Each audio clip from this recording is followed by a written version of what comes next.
Economia é Fácil, versão reduzida. Apresentação, Almir Cesar Filho. Muito bom dia, meu amigo Almir Cesar Filho. Bom dia, meu amigo Antônio de Pádua Figueiredo. Bom dia, meus amigos ouvintes, minhas amigas ouvintes. É um prazer conversar com vocês mais uma vez ao vivo durante as transmissões do Boletim Censura Livre, trazendo Economia Fácil, versão reduzida, a gente comentando aqui os destaques do noticiário econômico do dia, tentando traduzir para uma linguagem do trabalhador, da trabalhadora, buscando as nossas necessidades, os nossos interesses no meio da gororoba do noticiário econômico. Eu queria pedir, como sempre, aos nossos amigos que estiverem nos assistindo pela live do Facebook ou depois pelo vídeo no YouTube, que deem aquele like para fortalecer o projeto, compartilhem e, é claro, comentem, desde dar um bom dia, fazer uma saudação e, é claro, mandando perguntas, né? Nos interessa bastante, nos ajuda a cada vez mais melhorar a nossa programação. Antônio, é com você aí do estúdio. Vamos aqui ao destaque do noticiário econômico do Economia Fácil, versão reduzida, sempre com muito brilhantismo, do nosso amigo economista Almir Cesar Filho. Brilhantismo é contigo, é por sua conta, tá, Antônio? Com certeza, Rombo das contas externas quadruplica em outubro. Por favor, Almir. Antônio, podíamos ter separado aqui para falar sobre o aumento da carne.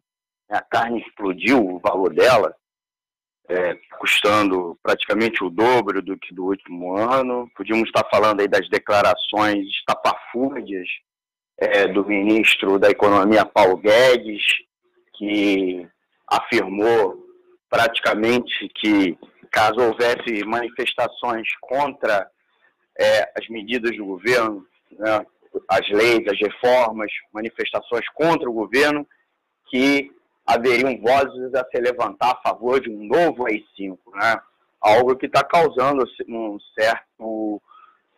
certa repercussão, inclusive no próprio mercado financeiro, né? Porque, apesar do mercado financeiro defender com unhas e dentes os projetos de Paulo Guedes, eles têm cautela com esse tipo de postura, né? Quer dizer, eles gostam de enganar, de posar de democratas, né? Os liberais sempre, historicamente, são democratas, exceto na periferia do capitalismo, como é o Brasil, e também no momento histórico atual, que eles desejam recompor a margem de lucro deles a qualquer custo, reduzindo custos da força de trabalho, reduzindo os custos do Estado, mesmo que para isso tenham que se enfrentar com as massas trabalhadoras na rua, que querem manter direitos, ou até mesmo avançar em direitos sociais. Então, essa é a situação que está vivenciando nossos vizinhos aqui da América do Sul, e o governo se apavora, né, porque está num momento de ofensiva, uma ofensiva, inclusive, muito maior e mais extrema que os vizinhos, lembrando que todos eles passam por reformas neoliberais ou por tentativas de fazer reformas neoliberais, por isso, inclusive, os protestos, mesmo os governos de centro-esquerda, como era o Evo Morales, que recentemente caiu, mas mesmo no caso deles, ou como o caso da Colômbia, que não dá para dizer que é um governo de centro-esquerda, mas são governos que as massas foram à rua para se enfrentar com a política econômica, se enfrentar com o ajuste neoliberal, o ajuste econômico neoliberal que esses governos tentam aplicar. E aí, o que tem a ver uma coisa com a outra, né, Antônio? A gente separou hoje para falar do problema das reservas internacionais e, de repente, está falando do discurso, da entrevista do Paulo Guedes. O que acontece, gente, é que desde o começo do governo, ou mesmo antes do começo do governo, havia todo um clima por parte da grande imprensa e do mercado financeiro de apoio, de entusiástico apoio ao governo, né, mesmo quando ele ainda era candidato, de que uma reforma na qual as reformas neoliberais que o então candidato Jair Bolsonaro e o seu assessor econômico Paulo Guedes se propunham a fazer, mesmo que não tivesse totalmente alinhavadas, traria uma retomada de confiança na economia brasileira, na qual os empresários e os investidores domésticos voltariam a investir e os investidores internacionais voltariam para a economia brasileira, entrariam. E não é isso que está acontecendo. Então, o rombo das contas externas quadruplicou em outubro, só em um mês de outubro. E é o pior resultado desde 2014. Quando começa a crise econômica, e a crise econômica no Brasil começa com uma grande fuga de capitais, naquele ano. E eu me lembro, na época, inclusive, como articulista da agência de notícias A Nota, e eu tinha um quadro, né, no programa Censura Livre, no então programa Censura Livre, antes de transformar numa web emissora com uma programação completa, né, Antônio? Eu mencionava que naquele momento se iniciava a crise econômica no Brasil, né? Havia tido um delay evidente, porque a crise mundial tinha começado lá no ano de 2008, né? Os Estados Unidos e a Europa Ocidental, passaram por uma aguda crise em 2009, 2010, até mesmo 2011, e enquanto isso o Brasil estava crescendo, e o Brasil e todos os emergentes, mas particularmente o Brasil, estavam crescendo vigorosamente. E isso começou a desacelerar a partir de 2011, 2012, 2013, né? E em 2014 a crise bateu aqui no Brasil. Então, as contas externas, explicando para o nosso ouvinte, né, nesse momento no Brasil, déficit. Né? O que é déficit? É quando as saídas são maiores que as entradas, né? Quando as receitas são menores que as despesas. Então, o déficit externo brasileiro já é 13 bilhões de dólares maior. Então, as contas externas registraram um saldo negativo de 7,874 bilhões de reais. Quer dizer, 7 bilhões de dólares, desculpa, não é reais, 7 bilhões de dólares, 874 milhões. Em outubro, só em outubro, o que é o maior déficit para o mês desde 2014, em plenas as eleições daquele ano, que também foi que trouxe muita instabilidade econômica naquele ano. Não sabia quem seria eleito, o mercado financeiro começava uma caminhada de antipatia com relação ao governo do PT, a Dilma acabou sendo reeleita, é claro, com algumas dificuldades, né? E se abriu uma crise política que até hoje, de certa maneira, ainda vivenciamos. Naquele momento, o déficit ficou em 9,305 bilhões de dólares. Lembrando também que o dólar, o déficit é cotado em dólar, né, Antônio? Porque o dólar é a moeda de trocas internacionais. Os dados foram divulgados pelo Banco Central, o BC, né, que é o órgão oficial que protege a moeda brasileira, né, o Banco dos Bancos, e a tarefa dele é a autoridade monetária. Em outubro do ano passado, só para comparar, o déficit foi de 1,964 bilhões de dólares. De janeiro a outubro, o déficit em transações correntes, que é transações correntes? Que é a compra e venda de mercadorias e serviços e transferência de renda do Brasil com outros países, chegou a 45,657 bilhões de dólares, contra 32,372 bilhões de dólares em igual período de 2018. Então, em 10 meses, né, o déficit já é 15 bilhões de reais maior.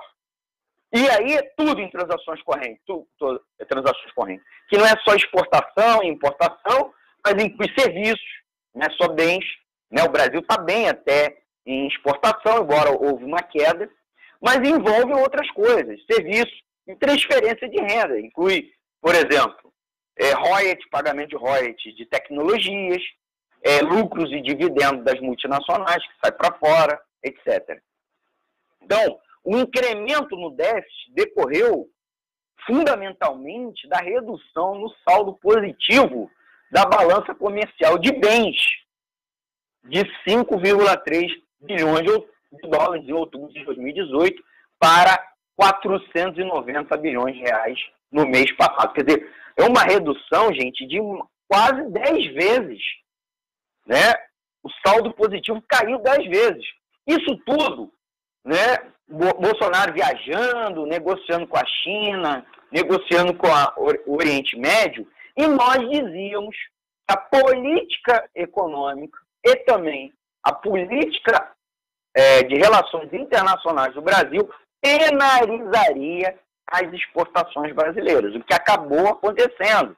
Nós falávamos aqui várias vezes que a política externa brasileira, diplomática, iria ser um tiro no pé e acabou acontecendo. Fora que a economia mundial está em crise, o Brasil é muito dependente de exportar commodities e as commodities são muito voláteis à questão da demanda. É diferente se o Brasil fosse um país exportador de produtos de tecnologia, de produtos industriais, como já foi no passado.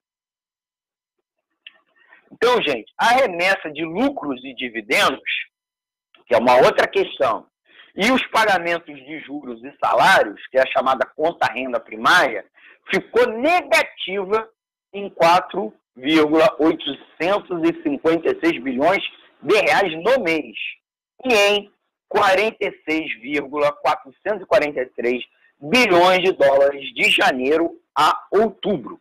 Então, mesmo que a gente exporte muito, nós temos um grande gargalo, melhor dizendo, um grande rombo, né, que vaza tudo, que é a remessa de lucros e dividendos. Porque boa parte das empresas, grandes empresas que estão no Brasil, são multinacionais e elas querem remeter o lucro e dividendo para os lucros dela, para os donos dela. Fora que a gente paga salário de altos executivos e também juros, porque muitas das empresas pegam empréstimo lá fora e tem que pagar. Então, há uma saída de recursos. E essa saída de recursos é maior que a entrada. Já a balança comercial, que é a exportação e importação de mercadorias, acumula no ano, até outubro, um superávit de 29,145 bilhões de dólares, ante 43,493 bilhões de dólares no período de 2018. Portanto, caiu para quase a metade. Com a queda da cotação do real frente ao dólar, as despesas de brasileiros em viagem ao exterior totalizaram 1,506 bilhões de dólares, um resultado menor que em igual mês de 2018, que foi de 1,603 bilhões. Porque quando o dólar está muito alto lá fora, as pessoas viajam menos ou gastam menos nas suas viagens internacionais, compram menos produto, fazem passeios de menor valor. Ao serem consideradas as receitas de estrangeiros no Brasil e as despesas dos brasileiros no exterior, a conta de viagem registrou um déficit de 1,63 bilhão em outubro e de 9,878 bilhões de janeiro até o mês passado. Então, o Brasil, apesar de ser um país com intenso potencial turístico, nosso turismo é muito fraco. E o brasileiro chega a gastar mais lá fora do que o estrangeiro fazendo turismo, fazendo viagens no Brasil. Em outubro, e aí um outro dado importante, que é o investimento direto no país, o chamado IDP, chegou a 6,815 bilhões, né, de dólares e acumulou 62,126 bilhões de dólares em 10 meses, menor menor que em outubro de 2018, que foi 8,418 bilhões de dólares, mas ainda superior ao acumulado no ano, que foi de 789 bilhões no ano passado. Isso quer dizer, gente, que era dito que o Bolsonaro, sendo eleito, governando e aplicando as reformas, inclusive aprovando a reforma da Previdência e encaminhando outras reformas neoliberais, a economia brasileira iria deslanchar, que os investimentos iriam acontecer. E não é isso que está acontecendo. Mesmo que ao longo dos meses tenha tido até uma pequena elevação do investimento em comparação ao ano passado, foi muito pouco a elevação. E olha que o ano passado foi um ano muito ruim. E pior, no mês de outubro, o resultado foi péssimo, né? No investimento. Isso quer dizer que se houve alguma lua de mel dos investidores com Bolsonaro, isso praticamente acabou. E por que acaba? Porque apesar de estar sendo aplicando uma agenda de política econômica que agrada o alto empresariado brasileiro, né, é uma agenda econômica que não gera crescimento econômico. E aí faz com que os empresários, os rentistas, aqueles que fazem investimento financeiro e vivem só de renda, não realizem investimento. Eles adiem, inclusive retirem o dinheiro deles. E é o que está acontecendo nesse momento no Brasil. De maneira perigosa, inclusive uma fuga de capitais, não é uma fuga em disparada, mas é uma fuga lenta, progressiva, continuada e crescente, que pode, inclusive, gerar problemas nas reservas internacionais e na nossa moeda. E aí, gente, um impacto, né, além da queda do investimento, que afeta, claro, o consumo, porque investimento significa adquirir equipamentos, construir prédios, contratar funcionários, e logo funcionário é salário e consumo. Então, isso não está acontecendo na nossa economia, né? Com efeito, é claro, no emprego e na própria arrecadação do governo. O outro resultado é um problema no câmbio. E nós já falamos aqui que um dos grandes problemas no câmbio também é a questão da inflação, ou pelo menos a alta dos preços dos produtos cotados em dólar. Produtos que levam matéria-prima ou peças importadas, ou produtos que são commodities e aí são cotados em dólar. Isso explica a alta de vários produtos aqui no mercado brasileiro. Mesmo que a inflação não esteja disparada, porque lembrando, a inflação é a média do crescimento dos preços. Então, enquanto alguns preços estão na disparada, outros estão em queda. Queda, inclusive, porque o consumo está em baixa. O consumo está fraco na economia. Mas alguns itens estão tendo uma forte alta. Um deles é o alimento, particularmente os alimentos que são commodities. E a carne é commodity. Carne é commodity, inclusive especialmente a carne bovina.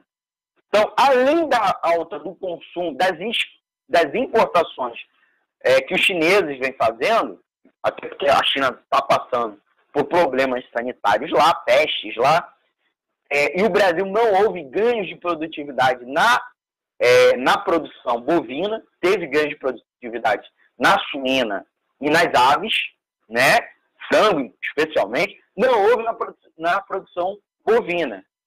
Só que estamos exportando muito, diminuindo a oferta interna. Então, se a demanda, mesmo que tenha tido uma leve queda, mas ela em relação a uma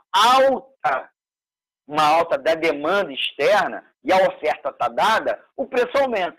Para complicar ainda mais, a alta do dólar está impactando também no preço por si só, né? Porque esses itens são cotados em dólar. Então, há uma forte disparada e aí o brasileiro está sofrendo, o brasileiro que consome proteína bovina está sofrendo diante dessa alta do preço. E tudo, como eu disse, está interrelacionado. Mesmo que o aumento das exportações gerem até receita né, entrada de capital, né, para a conta externa, a saída é muito maior e não está gerando benefício para o nosso país. Então, é uma situação perigosa, né? Então, essa alta da carne não melhora a economia brasileira, só prejudica o bolso do trabalhador. Você viu que eu consegui, né, estabelecer essa relação. E aí a insatisfação da população cresce cada vez mais, né? Inclusive porque a política econômica, ao invés de resolver os problemas da população, ele amplia. E em algum momento esse caldeirão vai entornar. E aí o governo preventivamente quer lançar a mão da violência, da repressão. Não à toa, Eduardo Bolsonaro falou em AI-5, e agora o ministro Paulo Guedes, que não tem nada a ver com segurança pública e defesa, também fala de AI-5, e o próprio presidente Jair Bolsonaro mandou um projeto de lei que institua um GLO permanente, né, garantia da lei à ordem, que é o uso do Exército para ações de segurança pública, inclusive com excludente de ilicitude, quer dizer, matar sem ser julgado, sem ser responsabilizado. Então, essa é a ação dos de cima contra os trabalhadores que vão reagir diante de uma situação gerada pelos próprios de cima. Então, é isso que eu queria registrar aqui, como economista, e dizer que nós estamos tratando o país com uma política econômica errada e é preciso derrotar, é preciso derrotar essa política econômica, a começar pelo próprio Paulo Guedes, ministro da Economia, que ele é parte principal do problema brasileiro nesse momento. Ele não é parte da solução. Antônio, é contigo aí no estúdio.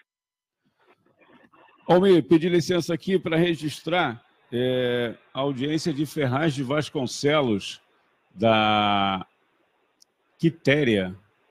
Acho que é Quitéria. Que são tantas pessoas que entraram aqui agora. Mas a Quitéria está acompanhando. A Rita que é de São Gonçalo, Rita Lima. E um recado aqui deixado pelo Rafael, Roberto Rafael, e a gente vai apurar a denúncia que ele postou aqui na nossa página. A gente agradece aí.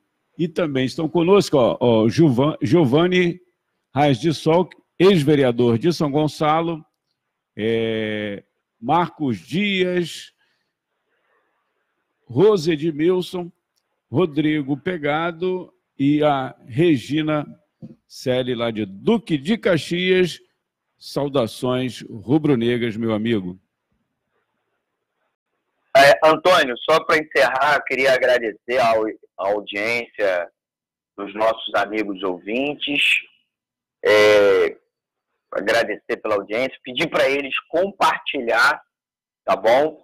A nossa live no Facebook, depois nosso vídeo quando a gente subir no YouTube, convidá-los a mandar uma crítica, registrar aí nas nossas redes sociais uma crítica, uma sugestão, uma pergunta, ou por e-mail, né, o economiafácil@gmail.com, e seguir ouvindo a programação da Web Rádio Censura Livre, né?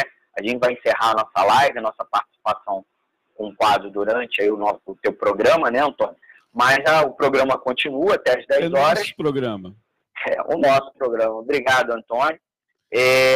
Mas a programação da Web Rádio Censura Livre segue no ar, né? O dia todo. Então, vocês têm a oportunidade de ouvir esses e outros programas tão legais. E a gente pede, como sempre, vocês fortalecerem a nossa iniciativa. Amanhã a gente volta, mais ou menos no mesmo horário. E, é claro, a gente, quinta-feira, nosso programa Economia é Fácil, versão estendida às 20 horas, sempre com o tema principal da semana, né? Porque o quadro, a versão reduzida, a gente comenta o destaque do noticiário econômico, tenta fazer rápido, às vezes eu me empolgo e também chega as perguntas, mas quinta-feira a gente tenta aprofundar um tema com maior detalhamento, com maior esclarecimento. Tá bom, Antônio? Então, muito obrigado e até amanhã, tá? Com mais Economia Fácil, versão reduzida. Muito obrigado. Valeu, Antônio. Saudações rubro-negras a você, Antônio, e a todos os torcedores do Mengão, né, como eu, né, e dedicar essa vitória aos meninos lá do Ninho do Urubu e agora chamar a diretoria à responsabilidade, né? Agora, isso não anula a alegria dessa vitória, tá? Porque tem muita gente aí tentando os anti, né, os recalcados, fazendo alusão, né, a essa questão, ou mesmo a festa, né? O trabalhador também tem direito à festa, certo? Uma coisa não anula a outra, né? O direito a manifestar, também nós somos um povo que merece alegria, como também merece o direito de protestar sem repressão, certo? Então, estamos aí juntos. Valeu, forte abraço, Antônio. Tchau, tchau. Tchau, tchau.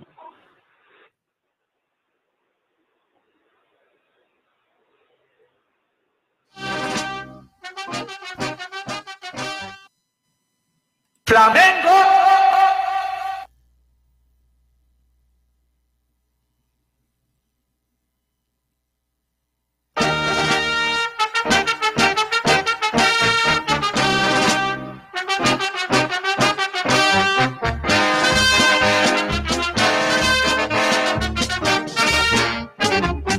Uma vez Flamengo, sempre Flamengo.